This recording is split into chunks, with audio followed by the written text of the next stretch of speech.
युग में गोस्वामी तुलसीदास जी ने तो इसको श्रोत कीर्ति बोल दिया।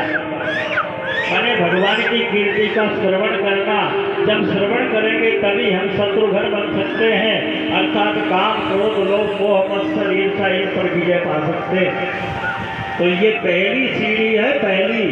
और दूसरी सीढ़ी उर्मिला है, तीसरी सीढ़ी मांडवी है, और चौथा स्थान जो प्राप्त किया जाता है उसी को सीता या शांति कहते हैं। तो ये हमारे चढ़ने की सीढ़ियां हैं। कोई इसलिए इस पुराण में भगवान का कोई स्वरूप नहीं। भागवत तो एक तो आदमी अज्ञ है, दूसरा उसमें विद्या नहीं है, अंध अभागी, अंधा भी है, कुछ दिखता नहीं है, अभागा है।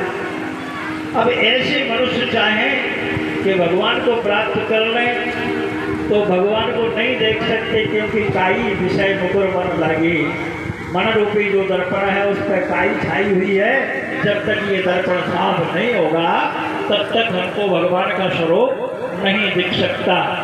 जिस दर्पण से हम बहता रहता है, निगम कल्प तरुगल्पम फलम सुखमुखाद रुद्रम सत्यतम पिबत भागवतम रसमालयम महो रहो रुष्का भावका। वैसे तो ये कल्प वृक्ष है और कल्प वृक्ष में मोक्ष का फल लगा हुआ है। उसके अंदर जो रस भरा हुआ है उसका स्वाद जानने वाले लोग ही जान पाते हैं। स्वाद उसका बढ़ क्यों गया? क्योंकि सुखदेव जी ने इसको जूठा किया है। सुखदेव जी ने अपने मुख से इसको बोला है, किसी भी फल में अगर तोता अपनी चोंच मारता है तो मिठास तो आना स्वाभाविक बात है। ज़्यादा मीठा होता है तब उसके पास समझाने की मीठी वाणी होना चाहिए। वही सुखदेव है। अब बोल तो रहा है गधा जैसा, और तुम कहो कि हमारे अंदर रस बन के घुस जाए तो भैया कैसे घुस जाएगा? तो नहीं समझ लो जरा इस बात। तो कहने का मतलब वाणी अमृतमय होती है और वही अमृतमयी वाणी हमारे कान के द्वारा प्रवेश करके हमारे हृदय में प्रेरणा करती है, हृदय में भगवान का साक्षात्कार करवा देती है। तो इस साक्षात्कार को करने के लिए हम लोगों ने अभी तक भगवत कथा का मंथन किया। वैसे तो मैंने एक दिन ये भी बताया था आप लोगों को कि अमृत दुनिया में कुछ नहीं है। अमृत केवल सत्संग का नाम है। संगे सुधा वसते वही भगवत जनानाम।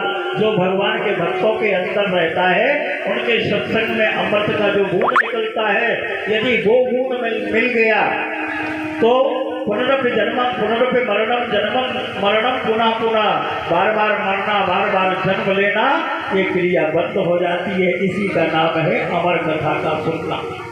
और नहीं तो जैसे मैंने अभी बताया कि इस खोपड़ी में अगर इसमें चाहे दूध डाल दो, चाहे पेशाब डाल दो, चाहे किसी भी गंदगी को डाल दो, पर आएगा सब नीचे सिमट करके, तुम्हारे अंदर कुछ नहीं जाना। तो खोपड़ी को सीधा करना भी मैंने आपको बताया। वैसे थोड़े थोड़े शब्दों में मैं आपको समझा रहा हूँ, यही तो कथा बन जाती है और बहुत लंबी हो जाती है, जिसमें मैंने आप लोगों को भगवान कृष्ण का अवतार बताया और उन्होंने कुछ बाल लीलाएं की। बाल लीलाओं के साथ साथ उन्होंने 16,108 विवाह किए।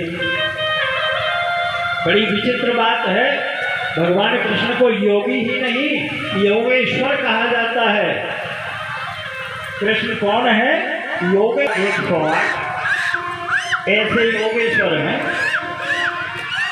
समझिए बंधुओं, ये केवल जानने का विषय है और मैं आपको बता देता हूँ बिल्कुल सूक्ष्म रूप से। मनुष्य के अंदर 16 विकार होते हैं। 1000 वाली संख्या को गायब कर दीजिए, क्योंकि हमारे यहाँ वेद का गणित अलग होता है, शास्त्रों का गणित अलग होता है, और आज की दुनिया जिस गणित पर चल रही है ये गणित अलग का विषय है। अब